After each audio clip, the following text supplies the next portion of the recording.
Like, I got my heart broken.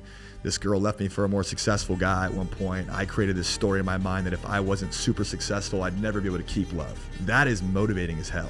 There's this idea that when you start making it or start making more money, have more success, and you get one nice thing, there's this pressure socially to upgrade everything in your life. And we just get in this constant pattern of needing to upgrade everything, where now we're living way above our means. Like, the point of money for me and the point of success is freedom. It's to have options. The motive is always fear-based. It's insecurity-based. You're running away from something. You're afraid of being a failure. You're afraid of not being enough. You can program a whole new self-image in 3, 6, 12 months from now, have a completely different life. Let's rock. Chris, thanks for coming on the podcast today. We have Chris Vasquez. We've run into each other multiple times in Miami, but excited to have you on today, man. Thanks for having me on, man. So we were just talking about a super interesting topic. So I feel like let's just dive straight into that, which is kind of like what people enjoy. So you were talking about what was the effect that people get into this I can't remember if it was, I think it was the Didier effect or something, but there's this idea that when you start making it or start making more money, have more success, and you get one nice thing, there's this pressure socially to upgrade everything in your life, right? You get a nice shirt, you're like, oh, I need some shoes to go with that. Or I need a nicer watch to make that outfit better. Then you want to upgrade your house, then it's the car. And we just get in this constant pattern of needing to upgrade everything, where now we're living way above our means and we're creating more stress. So we have more money, which should create more freedom, but it's just creating more stress because of these invisible pressures to upgrade everything in our life. So that got me thinking, like, the point of money for me and the point of success is freedom. It's to have options, right? But that requires self-awareness to know, like, how am I going to spend this money in a way that's going to make me happy and make others happy? And so I looked at that as, let's actually examine your life and figure out where you get the best return, right? Just because, like, for me, I was telling you, I don't love cars. I could get a Rolls Royce that wouldn't do a lot for me. I'd probably get that and be like, shit, why did I just do that? Yeah. It would be for other people. It wouldn't be for me. But a luxury vacation, I love that. Surprising my mom with a nice gift, I love that. Nice watches, a nice place to live because I can host people and it's inspiring. That stuff gives me a massive return on happiness. So that for me is worth it. But I think we need to start taking control of, like, how we define success and how we operate within it, because a lot of the shit people are buying and doing isn't even for them. Yeah. And it's interesting that you brought that up. And I'm thinking about it now with, like, either people I know or even for me personally.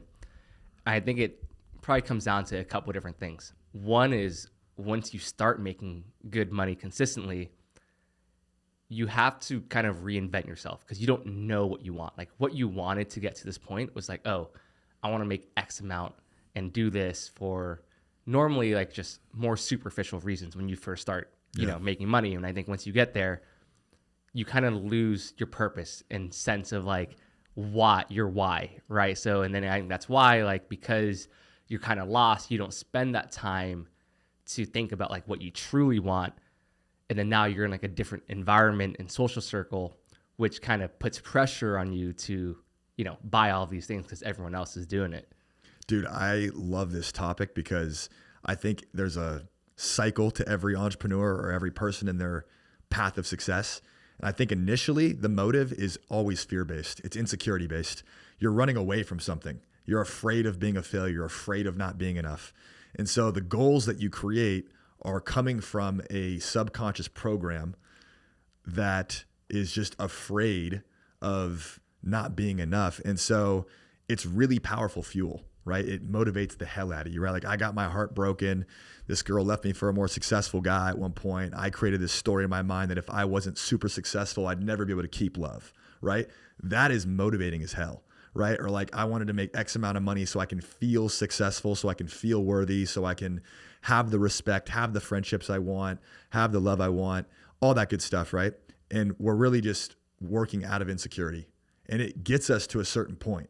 But then once we hit that number, whatever we had in our head, to where we have that safety, security, and that self-respect, then that fuel no longer is exciting for us. It's like that 87 crude, shitty fuel. Then you're like, cool, I got it. Like, this wasn't it. So then I think at some point you have to shift to a love-based motivation. It has to come from inspiration instead of desperation, right? At some point I was like, wow, the money's not going to motivate me anymore. I don't want to, it's just not enough. There's got to be something deeper. And I don't want to create my life from the sense of lack, because when you're creating from lack, you can get external results, but it also, that same thing that gives you the success robs you of fulfillment, right? So at some point, getting everything you want means nothing if you don't feel good, right? What's the point of having everything if you feel like you have nothing? Yep. So success for me is a feeling. So I thought, okay, at some point I've got to create a new why. I've got to anchor into a new why, a new vision where I'm creating out of wholeness. Where like, I love myself, I love my life, and it's additive. It's not trying to fill a void, right? So for me, that's the next chapter of success, is like, how do I create from wholeness, from abundance, and build from what inspires me versus trying to like fill my voids with accomplishments. Yeah. So did you have a period yet where you had to go through this reinventing where you kind of lost motivation because once you hit a certain point, you kind of just take your gas off the pedal, or what experiences have you had with this? That's the best follow-up question, man. I feel like, yes, I feel like the most successful people, and just people that are hyper ambitious, are constantly reinventing themselves. Like, I literally reinvent myself daily. Every morning I meditate and I write old self, new me, right? I let go of something that I no longer want in my future, and I recreate myself for that day every day. So I think you got to constantly think about who you want to be and try to live into your future self. But dude, tons of things for me. Like, I think when it came to, man, there's just so many examples, but overall, I just feel like you have to constantly ask yourself, like, what do I no longer want to be, or what things are taking away from me? Because for me, like, I just wanted to keep hitting certain milestones to feel like I was successful, right? So I kept putting more pressure on myself and getting into new circles where I was the lowest guy in the totem pole. And in some ways I like that because it keeps me hungry, but I'm like, dude, I'm just going to be constantly striving for something my whole life. So for me, the struggle has always been, how do I balance going after what I want and being happy, and allowing myself to enjoy myself and enjoy the experience of life. So I think for me, that's usually been the struggle. And I think most ambitious people feel that. It's like, I have to reinvent myself every day and try to be this better version of myself. But you also have to have that same level of like self-acceptance at the same time. Yeah. Yeah. I remember, like, I don't know if it was like 2 years ago, or I think like right around 2 years ago. Mm-hmm. But basically I went through a period where I got to a certain point income wise and I lost motivation. And for like 3 to 6 months, I couldn't get out of bed. And it was like just brutal. And I would just stay in bed for as long as possible. And the reason why, and I spoke to a lot of people about this, Yassine actually as well. And it was because I had this income goal in mind. And once I achieved it, you kind of lose your purpose and mission. And what I had to go through in those 3 to 6 months was kind of refigure out like who I wanted to be, right? Because once you get to a certain point income wise where all your necessities are taken care of, you might want more from like an ambition standpoint, but it doesn't really change your life that much. And so I agree. So you have to basically define a bigger purpose and mission. And so I had to reinvent myself in that way to kind of get that passion from my companies again and really hone in on like the true mission and vision of life and the purpose of working and having it be bigger than just income. So that's a great point, man. Because I think when I first started, probably had a similar goal. Like, I left my company that was less than 4 years ago, right? I've only been an entrepreneur for 3.5 years. It's been a fast and crazy journey. But when I first started, I just wanted to work for myself, make $1 million a year, and travel and live life on my terms. It was really about freedom, not having a boss, and all that good stuff. Once I hit that relatively quickly, I was like, okay, this is not fulfilling. I don't want to just be this solopreneur. Like, I feel like when you're winning solo, you get a lot of dopamine, but you're missing the biggest chemical, the best chemical in life, oxytocin, the bonding chemical. I want to win with people. So I was like, cool, now I need a team. I want to win with a team. And then I started assembling a team, and now we're winning together. And I was like, this is more exciting. And I was like, all right, cool. We're making millions of dollars. We're doing great. I got a team now. This is a lot more fun.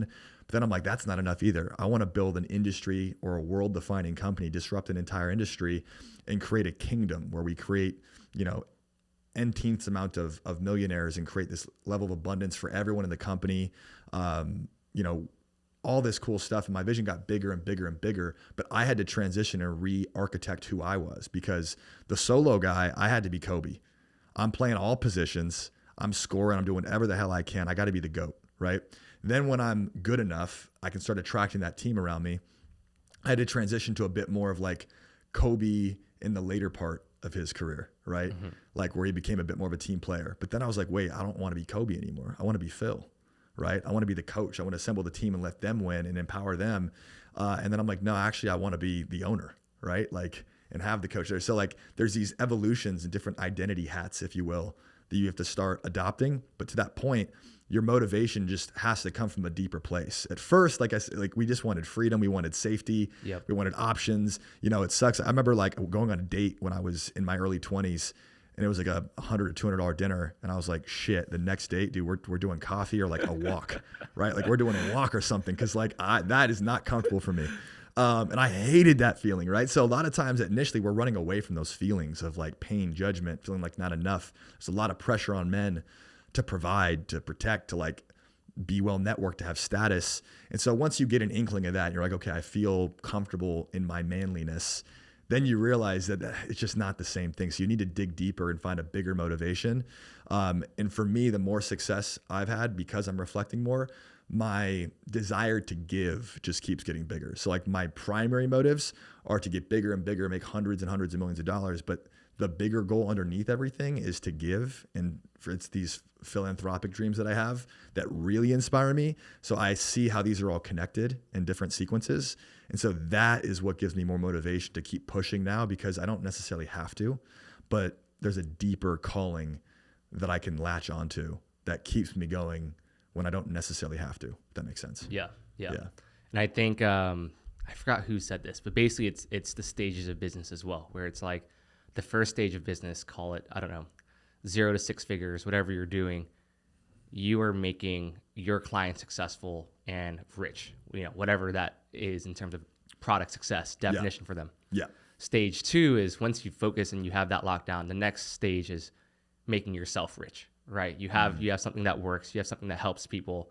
Now, you know, how do you get yourself rich? Because it's the analogy of you know in an airplane when the air mass drops and stuff, they said you need to take care of yourself first before you help the person next to you, even if the person next to you is a young child, right? Yeah. And so that's the phase. Like you help your clients become rich or successful. Yeah. Then you help yourself become rich. Once you do that, then once you help yourself become rich, then you help other people in your company become rich. Yeah. But if you don't help yourself become rich first, you can't help others become rich. And so I think that's the evolution of like going from 0 to 6 figures, 6 to 7 figures, and 7 to 8 figures. Yeah. Going from 7 to 8 is where you really make your team rich.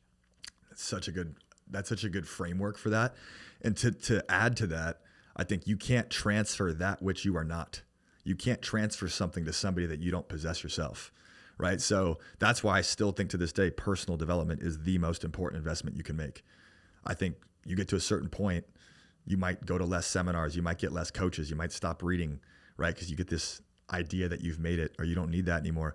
But I keep this mentality of like, I have to be the best and fastest and most aggressive learner in the company and in my life, because I want to keep growing and reaching new milestones and then creating those paths for other people to follow, right? So that motivates me to keep working on myself, to keep looking at every limiting belief I have, to keep examining my mental models and keep unleashing new levels within myself, because the more unleashed I become, the higher level I become consciously, skill-wise, experience-wise, results-wise, the more I can help other people up, right? So I think that's kind of fits into that too.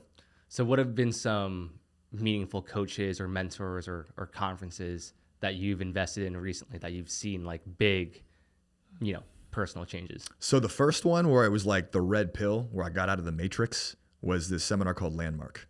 So people might have heard of it. People have done it, millions of people around the world. Public speaking.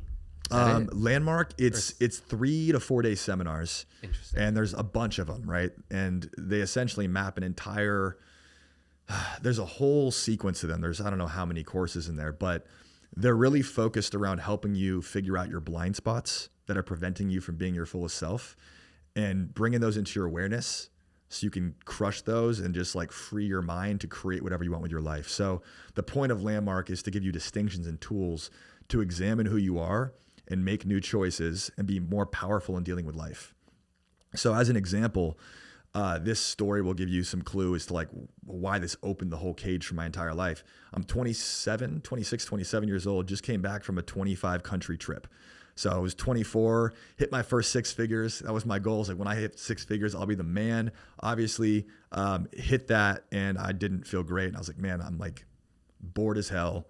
Like, I feel like this is not my purpose. I read a quote on Instagram and it said, if your life was a book, would you read it?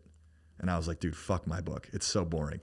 I want to go write a new story. So I did my 25 country backpacking trip, came back, had all the same problems.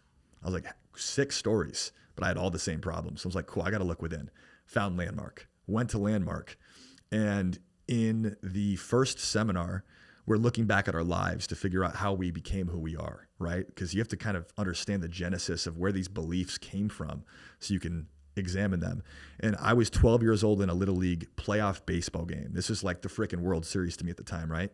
And it's the 9th inning. It's 2 outs. I'm on second base and my teammate hits a pop fly to center field. I run. I see my coach swing me and say, go home, go score. So I round third base. I run to home plate. I slide and I do a shitty slide. I still remember it.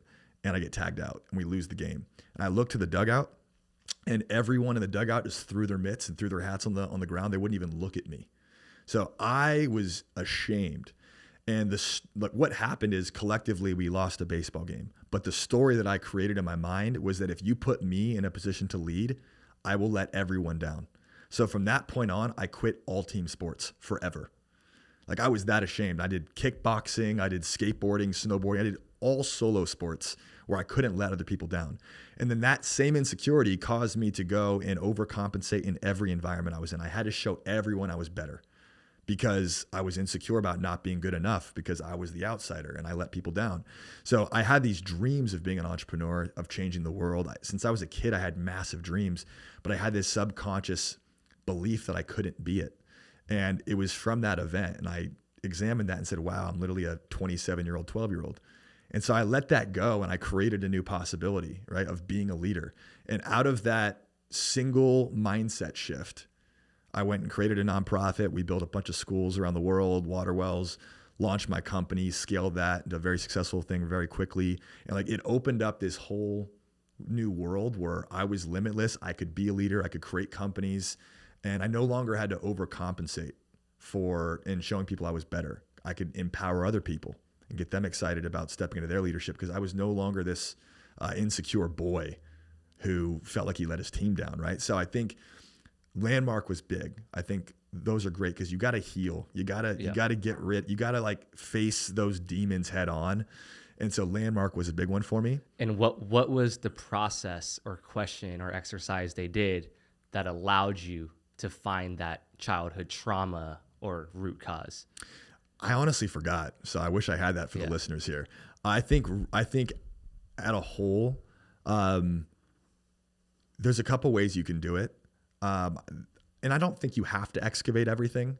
Like you can just create a very compelling vision for your future and just be so hungry that your past is just irrelevant. So I think there's a lot of ways to get what you want out of life. But I think the line of thinking there was like, Chris, what do you really want out of life? Right? Like, I'm like, oh, I want to build a company. I want to go build schools. I want to go do this and that. And they're like, well, why can't you do it? So if you start writing down why you can't do the things that you know you want, you're going to start seeing your subconscious limiting beliefs. You're like, oh, this is why I think I can't do it. This is why. And then you can start examining it. Like, where did that come from? Where did that belief come from? What's that early event? The other way you could say is like, just look at the most traumatic events of your life. Some of them are obvious. And then look at those moments and say, what actually happened in that moment? But what did I make that mean? Right? And if you can just go down there and say, what did that kid yell out in that moment? What was I thinking in that moment? That probably got etched into your brain. And that story, that meaning you assigned to those moments became your truth. And it's not reality, but it's your truth. So I think anywhere in life, if you want to start uncovering limiting beliefs and start freeing yourself and giving yourself more power, just examine the meaning you assign to things. Like, why do I think this means that? Why do I think this is bad? Why is this good? And so if you can just start examining your thinking and the meanings you assign to things, I think it gives you a good clue. And then maybe you figure out there was a memory tie with it. Maybe you don't, but it gives you a good mirror to look in and say, okay, like I have some sort of limiting thinking here. I know that's not true. Let's just put that to the side. Like, what do I want to believe? What belief would empower me in creating the future that I actually want? Yeah. Yeah. And I think what's tricky though in this situation is a lot of people, you don't know what you don't know, right? Yeah, So exactly. everyone's walking around. You can walk in the street, walk past someone.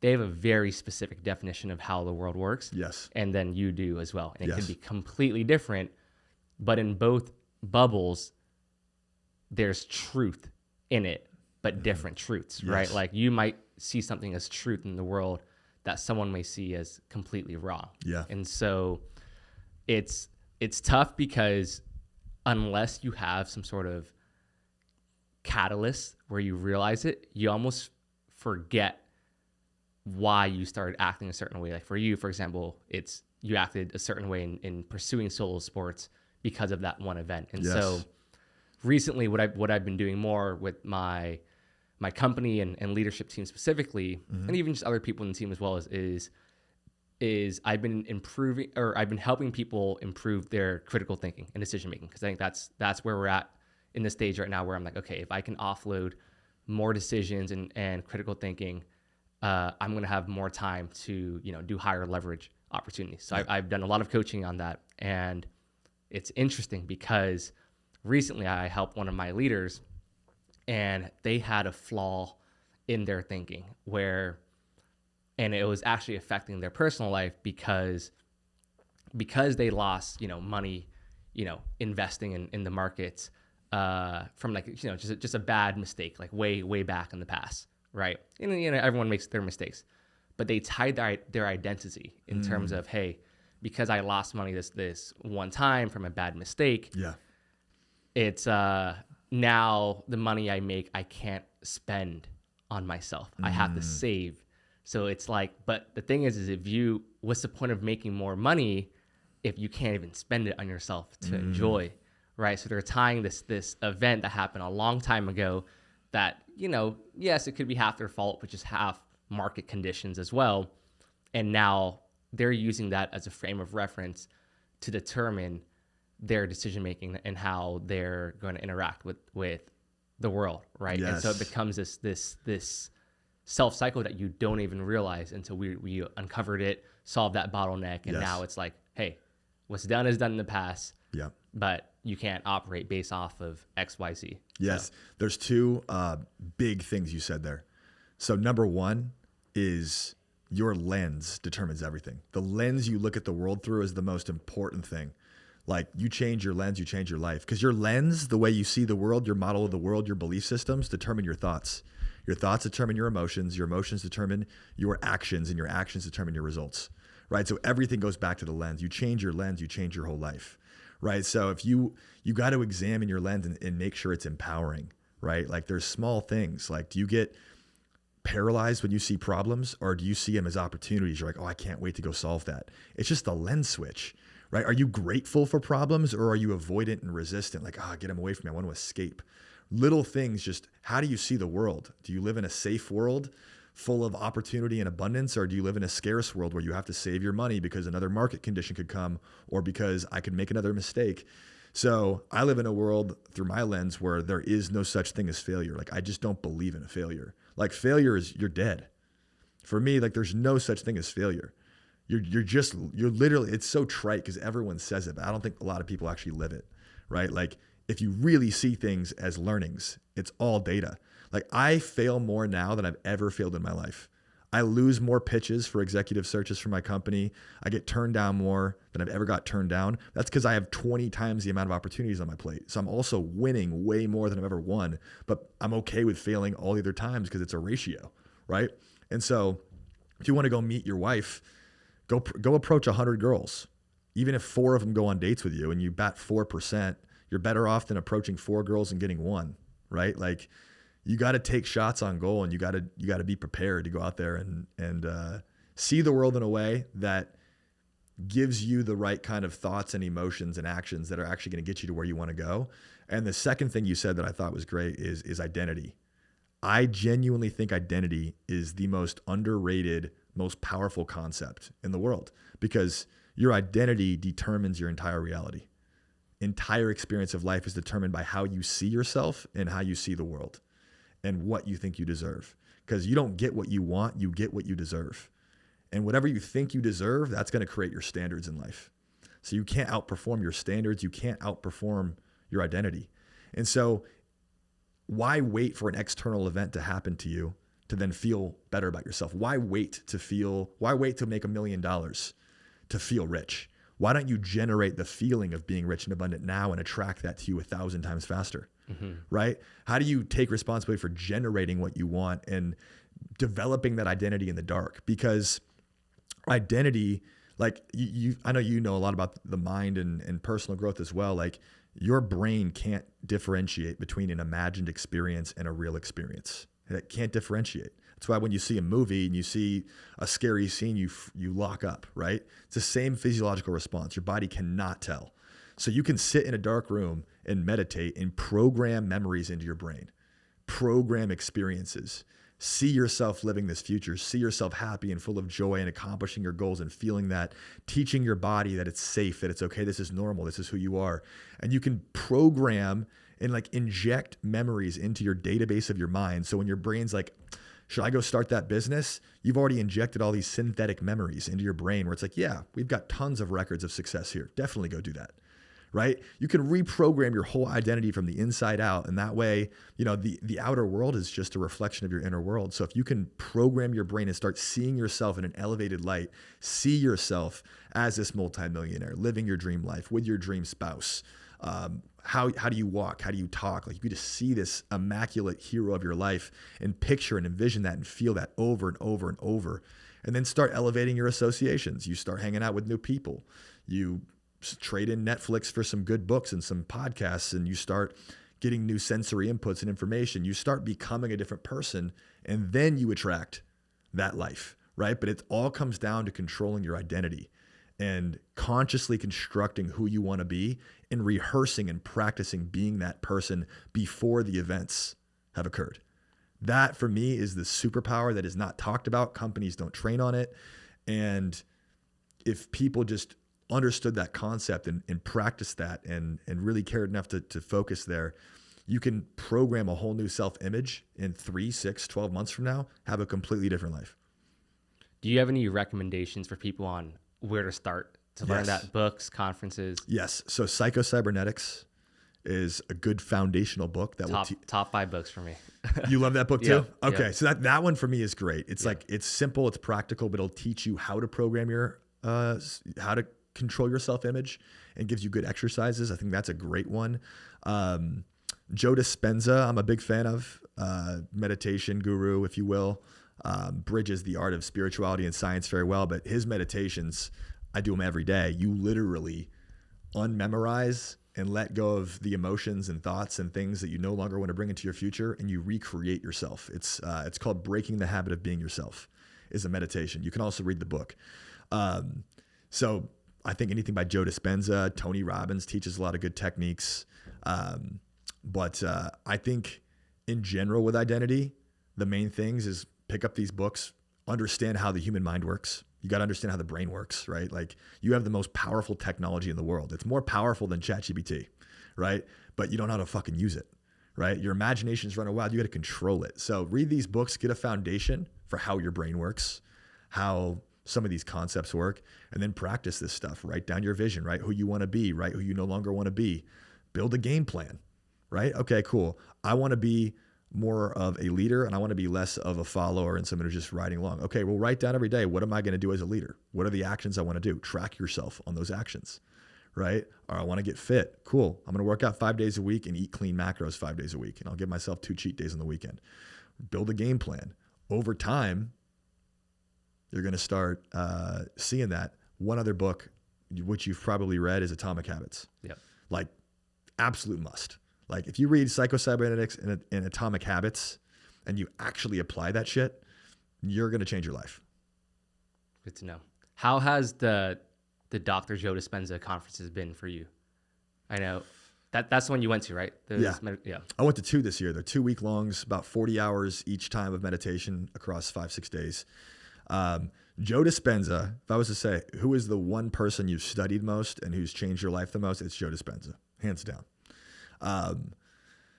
Those conferences are wild, but I think for me, I've been going down this spiritual path a lot more, right? Like there's the success game, and we all know, like we love the success game, right?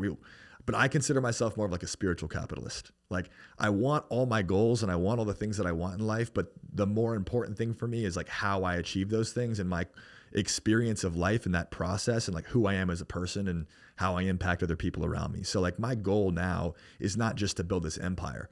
I want to build an empire, but I want to feel peace. I want to feel love. I want to feel abundance. I want to impact the world with tons of positive energy and live from my heart, not trapped in my mind. And so Joe Dispenza's conferences allow me to do that. You're doing deep meditations. They're guided.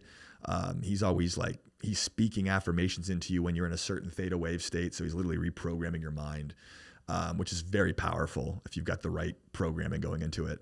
But for me, I always leave these just feeling so connected to everybody, feeling so much love. I just feel so peaceful and like whole. I think that's the feeling, because when you connect to a higher energy source, which you can do through meditation, all you feel is wholeness. You just feel connectedness and love. And that's the essence of being a spiritual, enlightened being, is that lack, separation, anger, fear, all these things that we don't want to feel, we don't have to. They're all created by this 3-dimensional experience that we get to experience through our ego, right? But when you transcend the ego and you tap into that higher consciousness, you've made it. Mm-hmm. You've made it, man. So I was in one of those meditations. I remember just sitting there on the beach and I was like, God, you can take me. I figured it out. Like I've already reached the pinnacle of the mountain. This is it. It's an emotion. It's a feeling. It's a state of consciousness. It's not an accomplishment. And so for me, I like to be that kind of bridge. I'm like, I've got the hardcore, ambitious entrepreneur side of me who wants to conquer the world and build an empire. But like, I've got this other side of me where I just want to experience and give the most love I possibly can on this planet and build the deepest connections and have the most fulfillment and like the feeling of richness of this experience of life. And so this is, this train's already moving. It's not going to stop, but this is actually the harder mountain to climb, I think. So those conferences are invaluable, and I highly recommend checking out Joe Dispenza. Nice. Yeah, I would say my closest interaction, quote unquote, to a monk is one of my good friends. His name is Milan. Mm-hmm. So I used to live with Milan is Yassine's co-founder. Oh, okay. Yeah, cool. So Milan, you'll meet him one of these days, but yeah. Great guy. And he's a kid. Like he started the company when he was with Yassine when he was, 18, 19 years old. Mm-hmm. Dropped out of University of Michigan, and I lived with him in New York, and he had a bed and everything, and he was like, dude, screw this. I don't need a bed. I've never met anyone more minimalistic than this guy. And so where does he sleep?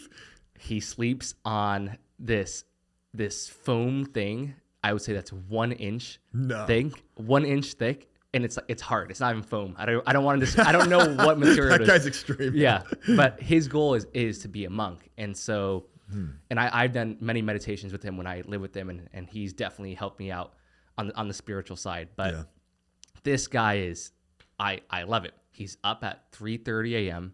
He meditates for I think 4 hours, 3 to 4 hours every day. Every day. I got to meet this guy. I do an hour every day. I think he meditates 3 to 4 hours in the morning and then a couple hours at night before bed. That's crazy. Okay. And is he productive? Does he feel like he's more productive? He's very productive, very focused. Yeah. Enlightenment, like happy.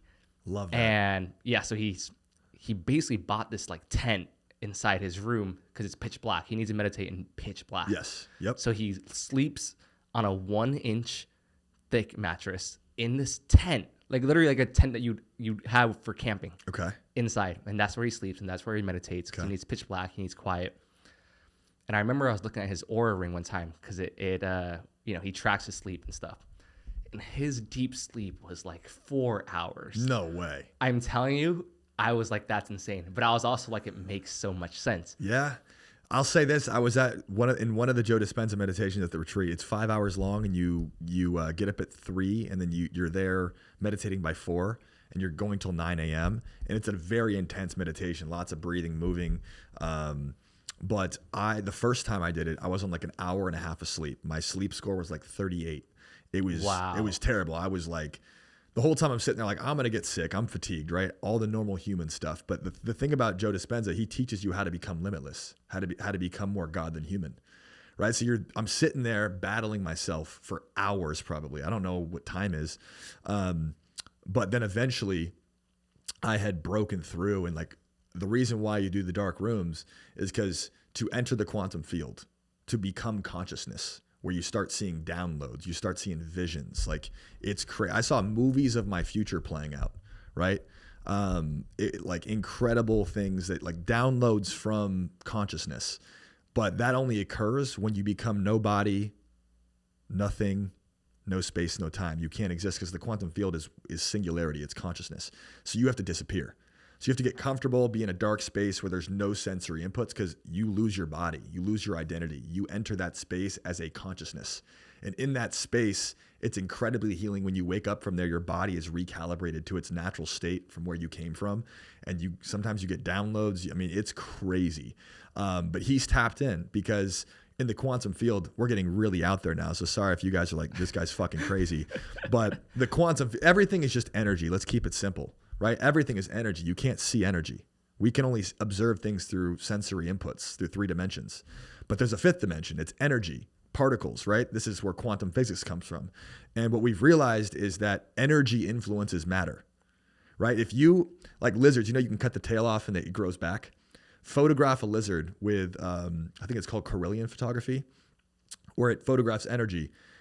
Lizard's tail's off, photograph it, there's still an energy ring around the tail that's in the photograph, and it grows the tail back.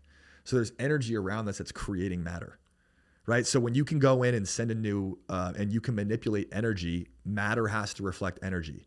So the quantum field, it's electromagnetic. And electro is thoughts. So every thought you have sends a signal into the field of energy. Every thought you have. And it has a specific frequency, like a radio station. And then magnetic is emotion. So when we feel things, we draw those experiences to us. That's why whatever we fear the most, we end up attracting into our lives, right? Those emotions magnetize things back to us. So when you go into the quantum field and you start thinking about abundance, you don't have to wait for a 3D event to make $1 million to feel wealthy. You think of it and your body feels wealthy. You feel it in your body. You feel the excitement, enthusiasm, like you feel it. And so that's the benefit of this. You can go in and start reprogramming the information in the field. And then that has to reflect back into reality. So that's why thousands of people there, it's going to sound crazy if you haven't actually done the research on this. Thousands of people have healed from stage 3 and 4 cancer there. I've personally seen people that were paralyzed, that could not walk, get up and walk after these meditations. Because you can go in and reprogram energy in the field, which it changes your entire blood chemistry, and diseases can't live in coherence. So when you create coherence in your body chemically, diseases can't live in there. So you can literally reprogram energy and matter and information in the field, and it reflects back a new hologram. And in that new hologram, that disease doesn't exist. It can't live in that the coherent cell states. So it's just fucking bananas, the stuff you can do there. But all that to say, you are so much more capable and powerful than you can ever fucking imagine. That's what I'm learning. Like, I think I know what my power is, and I'm like, wow, there is an infinite amount to learn out there. But limiting beliefs don't exist. Conditions don't exist. All these things are just byproducts of the human mind. And so when you can start studying the mind and studying the universe and how physics works and quantum physics, you start realizing that we're genuinely limitless. We're just limiting ourselves because we think we know shit and our egos get in the way. But all these majestic things that sound too good to be true, most of them I found are actually real. Yeah. Have you done Wim Hof? Oh yeah. So Wim Hof, he did that. I think he did this one lab test where they injected him with some flu. I don't know what it was. Yeah, it was E. coli, I think. Yes, E. coli. It was E. coli. And they were watching on the radar, and his body was literally fighting E. coli and beating it on the spot because he was doing breath work. Yeah, and he had, I think, a controlled study. I think there was like 6 or 10 people, and like one group, he taught them the breath work, and they prepped for it for a few days. The other group, he didn't.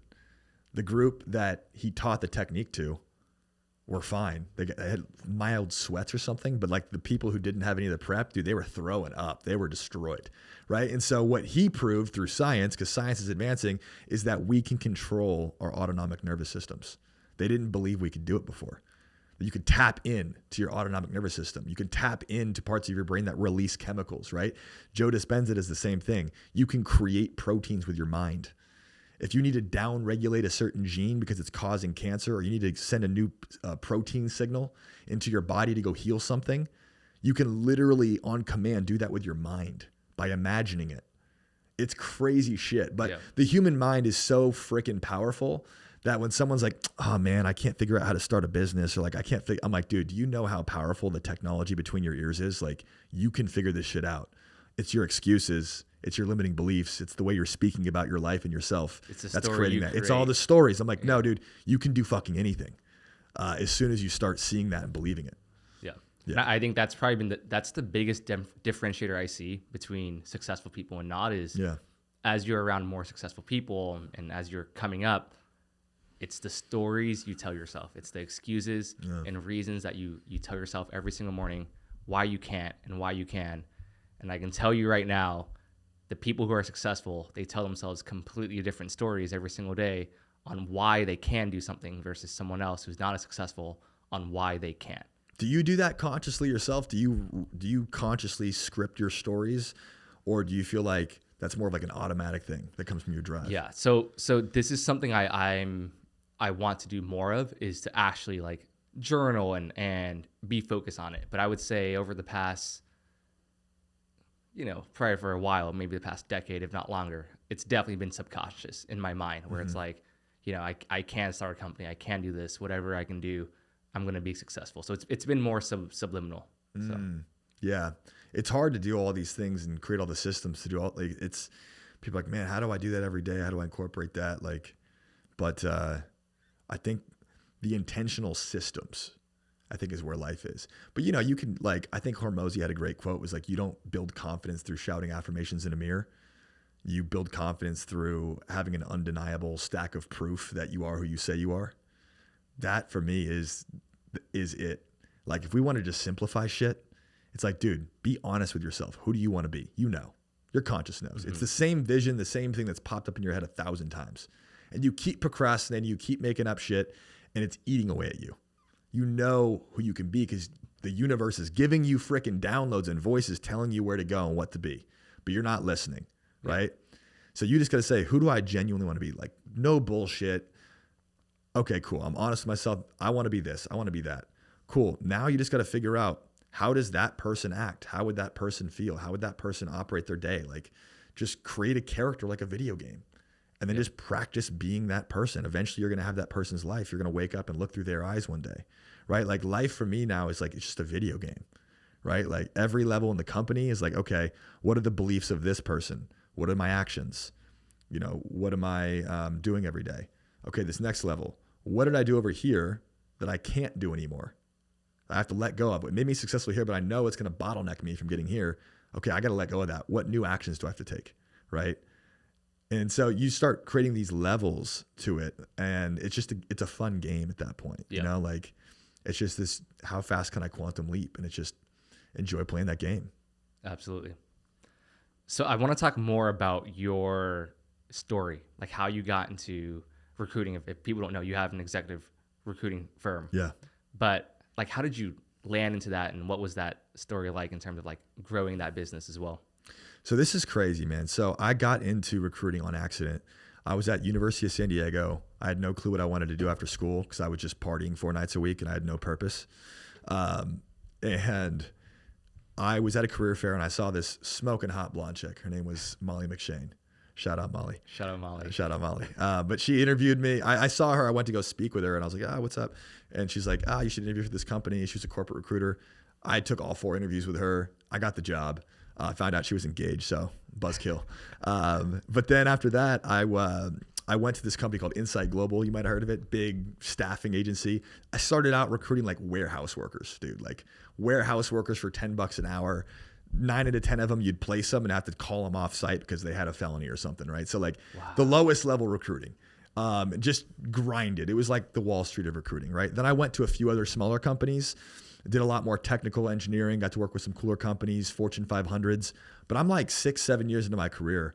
And I'm like, I'm good at this now. I've made hundreds of thousands of dollars. I've been $1 million recruiter at multiple companies now. But I was like, I'm bored, man. I was like, I'm going to get out of this industry. Like, I don't like it. And so I just thought for a second, I'm like, cool. Before I quit, like if I was going to create a company, if I was going to work for a company, like what would inspire me? I'm like, I don't want to work with Fortune 500 companies anymore. They move slow. They're boring. There's no passion. I just want to work with the most inspiring founders in the world at the early stages. I want to work with the underdogs, the icons. Like I want to build the next Uber or the next Facebook before it exists with the founder from the early stages. That got me excited. I'm like, cool. I want to not just place a few people in the company. I want to build the whole fucking company. Like I want to build their executive teams. I want to help them scale. Like I want to be the most valuable person in the world for that founder. So they invite me to New York when they ring the bell, and they're like there with me. I kept envisioning like, dude, we wouldn't be where we are or who we are without you guys. And like that excited me. I'm like, cool. I want to invest in these companies. I was like, I want to be a VC. I want to add so much value that they're willing to give me equity, put me on their cap table because of how much value I'm adding in creating their company. So I put this vision together. That was 3.5 years ago. Right? 3.5 years ago. And from there was solo the first year, but ClickUp happened to be my first customer. I helped this guy get a job 5 years prior. Hadn't really talked to him. He calls me the week I start my company and says, hey, I got to introduce you to somebody. Like, I know we worked together in the past. You helped me out. I'm going to help you out. He introduced me to Zeb, the founder of ClickUp. At the time, they were a small company, maybe 15, 20 people. I thought they were onto something big. And they wanted to go raise and didn't want to spend any money. So I'm like, just give me equity. And fast forward, they became a $4 billion company. 18 months later, I placed 60 people with them, a lot of their execs. And that was a massive case study with our first big client. And then I did that with the next company, 75 placements, 20 executives. Like wow. No one in our industry is doing anything close to that level of impact, that level of magnitude. And so the model worked, right? Like people's like, you can't do everything. And I'm like, no, we're going to do everything. We're going to build everything at an elite level. And then that really started catapulting the business. And then eventually in the last few years, I'll be honest, this is going to sound crazy. Hopefully none of my clients are listening, but like, I didn't even know what a venture capital firm was 3.5 years ago. I had never run an executive search 3.5 years ago. Right. But I declared that I'm going to create the #1 executive recruiting firm in the world. And so I was always living into that future. So I operated like that. So I told people in advance when I was doing this, I was like, I'm the best. I had nothing. Right. And it was that, and it wasn't like I was bullshitting. I just knew in my soul that I could figure it out. And I believed in myself being a better problem solver than anyone else. And I was like, I will figure it out and get better results. I don't care what backgrounds the people come from. So I taught myself executive search and clawed my way in. And that just doesn't happen because you have to come from one of the big 4 or 5 firms. They get 80, 90% of the business. They're going to look at your whole search history. I had nothing. So I clawed my way in, executed on some big opportunities. And then the company catapulted from there, and we're one of the fastest growing recruiting companies out there right now. Wow. So what have you seen from just recruiting and placing so many people in terms of why do you think you're able to find recruits successfully on just a general recruiting perspective, but also on the executive side, which I think is pretty different from just standard recruiting? So I think there's a lot that goes into recruiting, right? So there's not like one silver bullet. The best metaphor I could give you is there's a nurse, there's a general practitioner, and there's a brain surgeon. Like, what's the difference between those three? If I were to cut your head open and see who can examine your brain and actually perform an effective surgery, what would be the difference between a nurse, a general practitioner, and a surgeon? The nurse looks at your brain is like, that's a brain. The general practitioner looks at that like, all right, there's your prefrontal cortex, your brain stem. They might be able to name 20, 30 things in your brain. The surgeon looks at your brain and sees thousands of distinctions, thousands of little distinctions the surgeon knows every little nook and cranny and has so much data they're examining in one glance, they can make much more nuanced decisions because of that data. So they have a deeper understanding. So I think great recruiters or people that are good at hiring, whether you're doing it for your own company or for somebody else, have a really deep understanding of what they need and what they're looking for. And then from there, you got to do your research, right? I think you have to hold a very high standard, but you have to be realistic at the same time. So recruiting is not that complex at a high level, but doing it well is extraordinarily difficult. So when you look at it, if we're looking for somebody, we just have to define what we're looking for. What are the skill sets they have? What is their mindset? What are their values that are going to align with our company? What's their energy like? What kind of personality will excel in this job? What past experiences do I need them to have to give me confidence that they can show me evidence that they're capable of doing this work? Okay, cool. We got that. Now we got to figure out where those people exist. What ponds are we going to fish in, right? What other companies have the people I want, whether it's competitors or tangential people? Once we map out the potential companies, then we look at the fish. Okay, who are the right people at those companies that have the right kind of experience? And then from there, we got to figure out, cool, how do we attract those fish? So you got to throw a lot of lures in the ocean with the right bait. What does that person care about? A salesperson might care about a different value prop than a engineer or an X person. So figure out what they care about, give them the bait, and then it's just about selling them on your vision. You got to have a very crystal clear vision that excites them. You got to pay well, and you got to clearly be able to show them that working with you is going to get them to their dreams better than any other opportunity. So in a nutshell, that's kind of like the basic process of how you approach recruiting. Yeah. But you have to, there's so many small details to do it well. Yeah, that makes sense. Yeah.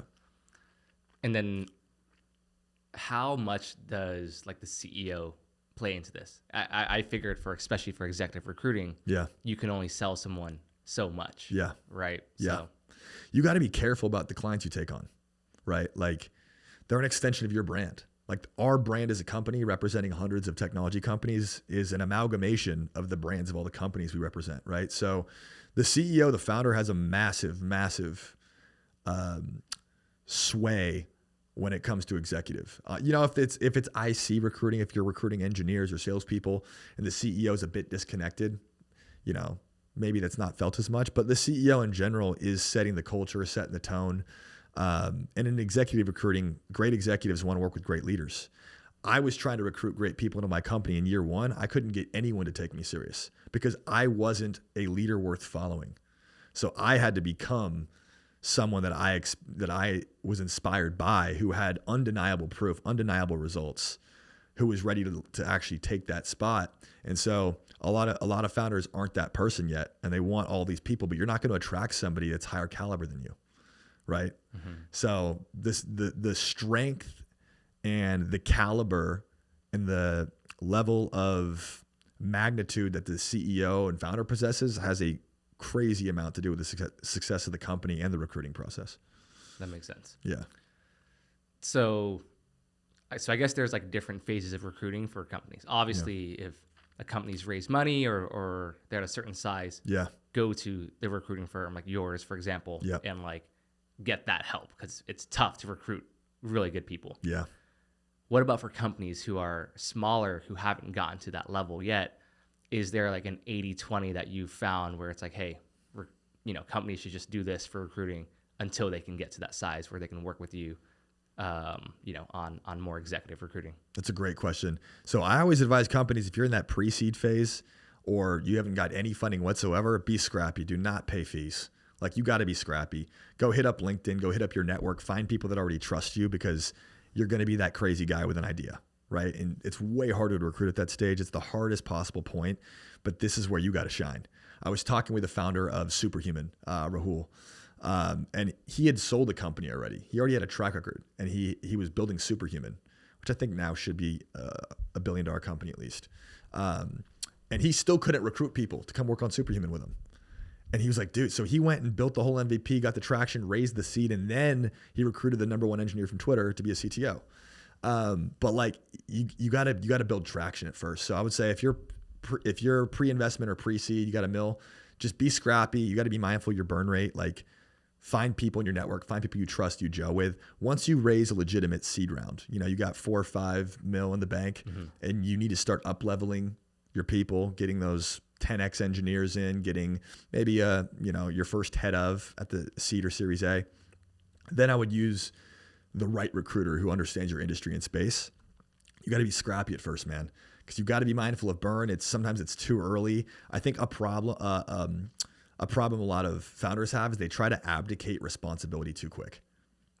Like they want to hire a VP of sales before they found product market fit to go find product market fit for them. Yep. And I've made that mistake before. I've done that for a founder and it bombed.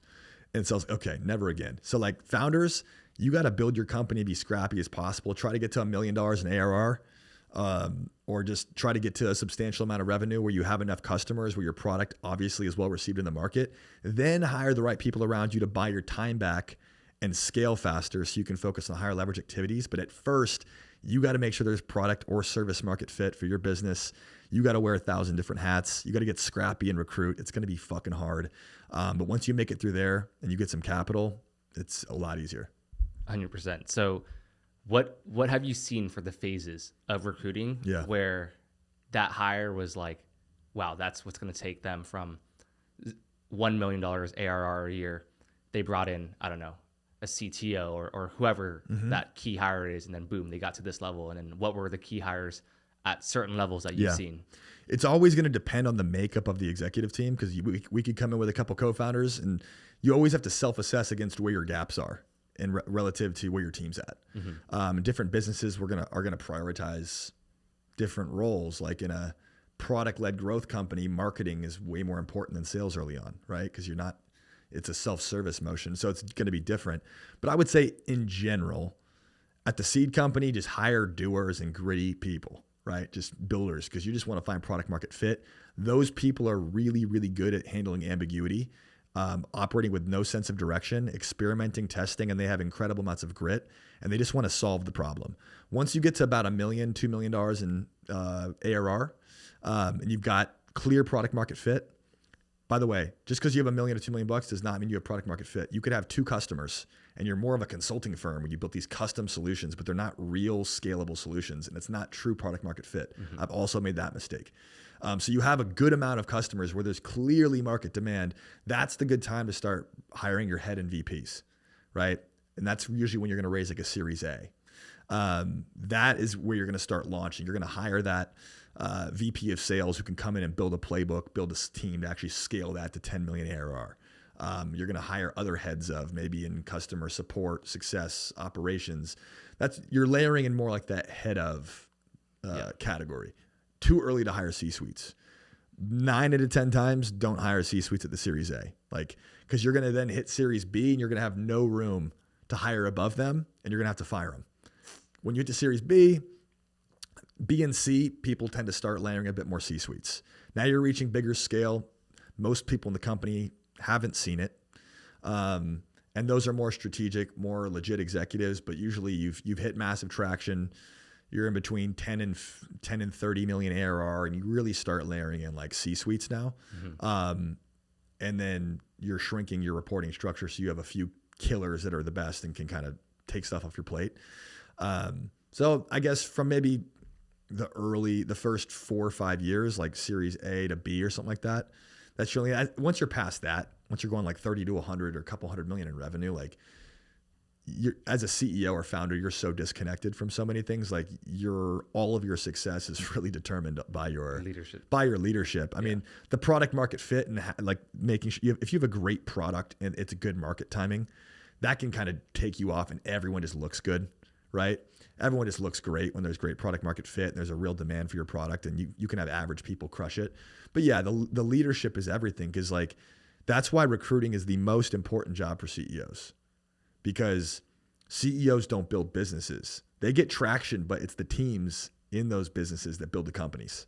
So a CEO's most important job is assembling the most elite team humanly possible, because like Travis Kalanick, when he was building Uber, he had 7 direct reports and he never had more than 7. And he goes, my only job is to maximize each of those 7 people, because the market cap of each of those people is the market cap of my company. Wow. Because he had to manage the whole company through those 7 people, right? So when you think about it that way, you got to assemble a great leadership team and maximize them, because the entire company's growth is going to be capped by their level of growth. That makes sense. Yeah. So going back to your topic of head of, I think that's always the trickiest hire, because you need someone who can get their hands dirty and build and understand that. Yeah. But it's not some C-suite person that only wants to come in and like not touch anything and just be strategy. So like, how have you found the right balance in hiring that head of transition? So head ofs, for the most part, I don't want to overgeneralize, but head ofs are good. Head ofs typically should be player coaches to some extent. And again, it depends at the stage of the company, but we're just going to say for early stage, Series A, it's pretty common for head ofs to be player coaches. They're in the weeds a bit. They might be a head of eng. They're sometimes writing code, but a lot of times they're in the code reviews. They're in the systems architecture. If they're in sales, like they're in there, on calls, closing. They're holding a number. They're working with the AEs at the same time while they're gritty and they're driving results like an IC, like an individual contributor. At the same time, they're focused on scale. They're focused. How do we systematize this? How do we build a playbook, right? How do we build for now and for the future? So they're what I call elastic, right? They're elastic. They can operate at the current state of the business, but they've seen and are able to execute in the future of the business too, and they can play between those two lines very well. It's a hard skill set. So the perfect people that I look for typically are people that have been at bigger companies, that have seen excellence at scale, and also have early stage experience, that have proven they can do 0 to 1, that know how hard it is and know what goes into that. So they're not like, yeah, I think that would be fun. And they get in, they get their asses kicked. So I like people that have a range of experience that can elastically scale with the business. Like, yeah, I can put up numbers and go crank out sales calls and build playbooks. But in 12 months, I also have the personal aptitude and desire to manage and grow and scale a team. So I look at how elastic that person's skill set and their mindsets are. Because a lot of people get fixed in, oh, I'm this guy. And then they can't grow with the company. They get topped. You got to replace them. So I like people that have a trait that I call ROSE, like rate of self-evolution. Like, how quickly can this person adapt their thinking and adapt their skill sets? How elastic are they in life? Or are they really fixed and rigid? Like, yeah, I'm the Series A sales manager. Or it's like, no, like I'm an iconic sales leader and I'm going to scale and learn whatever's necessary to get us to the next phase. What have you seen has been the hardest executive hire to make? Because there are certain positions that's just always like, man, this one's the hardest one. You know what? I've had some, I've done C-suite searches for $10+ billion companies, and I've done founding members of companies with a couple million in funding with no product. And I won't say that it's a particular role that's the hardest. It's always how hard the client is. And the difficulty usually lies in what they're looking for, their expectations, and the reality of like who they are and what they can pay. Like a lot of these founders and a lot of founders, maybe even us at times, get what I call like hot chick against the bar syndrome. Like where they're just like leaning up, like, yeah, everyone's going to come want to work here because we're the shit.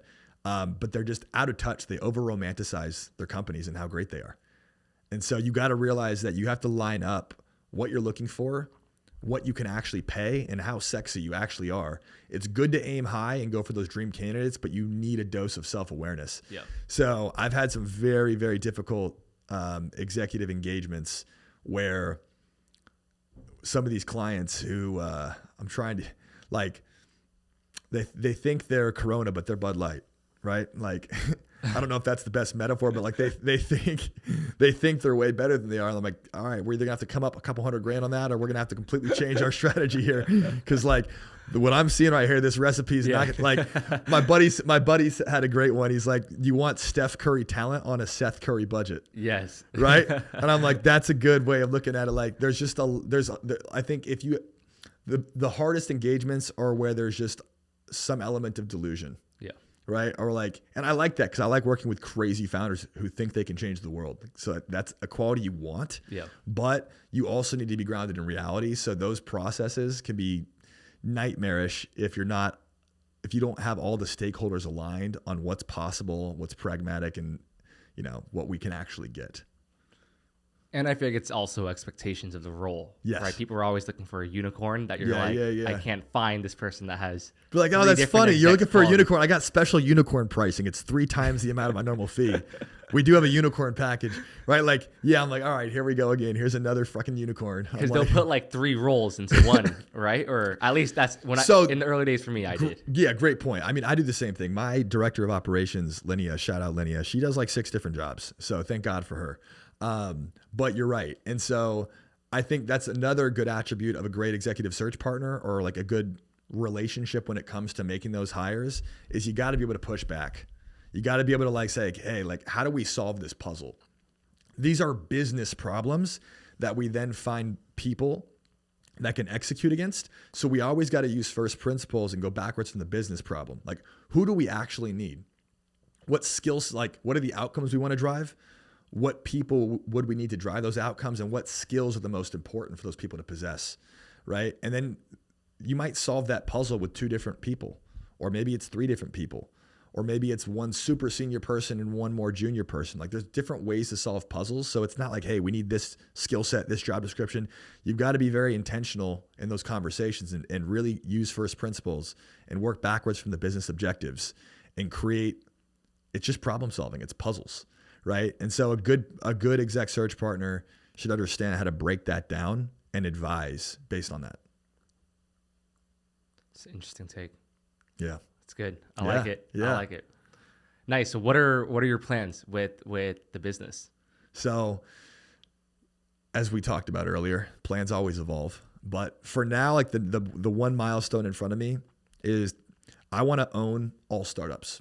We're creating a new model. We're creating a new model in recruiting. There's agencies, there's executive search partners, and there's what we're calling the builder model. So we're the only company that can take companies from seed all the way through exit and build the whole company. So we're introducing a whole new model into the market. And so I want Quantum to be known as the most world-class recruiting partner for all startups across all verticals, like known as being the builder. And I want to build thousands of companies that are literally going to be defining our futures here shortly. But for me, that looks like, from a metrics perspective, I want to take the company to $100 million a year in revenue with under 100 people. And the reason why that's inspiring for me is that no one in the history of the world, I've done a lot of research on this, has done that.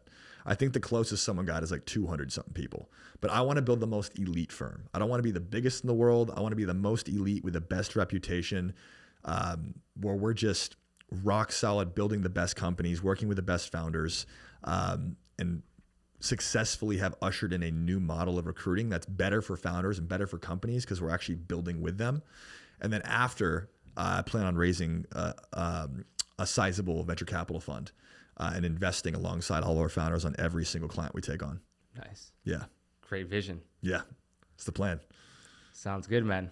Well, I think that's really everything we have for today. So I appreciate you coming on the show and sharing your business story, and also just our deep insights on meditation and the brain practice. I think that's where you and I, every time we run into each other, that's where we talk about the most. Yeah, I love the range of the conversation. Yeah. So I know we went deep into spiritual land for a second.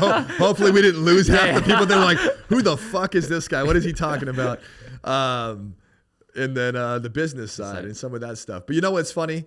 To end on this is, like, a lot of the business people, especially some of the billionaires that I know, the people that have really just crushed it in the material world, isn't it funny how all of them end up going to India and to ashrams, and Steve Jobs and Jack Dorsey, and I mean, there's only so much you can achieve on a physical plane. You're like, wait, there's something more out there. So it's no coincidence that people like you and I and people that are like on that journey are just curious about what's possible and how much amazingness we can extract out of this life. And business is amazing. Obviously, we want to be very successful, create the lifestyles we want, be free. But there's some deeper stuff going out there. So I think it's awesome when people are curious and engaged with trying to understand the world outside of our senses and go deeper on that path too. Yeah, 100%. And I think it's both a realization of anyone who's gotten to that success point probably understands how important mindset is for them, but also it's scalability, right? You only have yourself as leverage. So how can you increase your own personal leverage? Yeah. Yes, you can hire more people and stuff, but if you can double the output of your brain and decision making and your thoughts, that's you're creating a second version of you. So Yeah, that's a good point. Great, man. Well, I enjoyed this. Great yes. conversation. Thanks for coming on, man. Thanks, brother.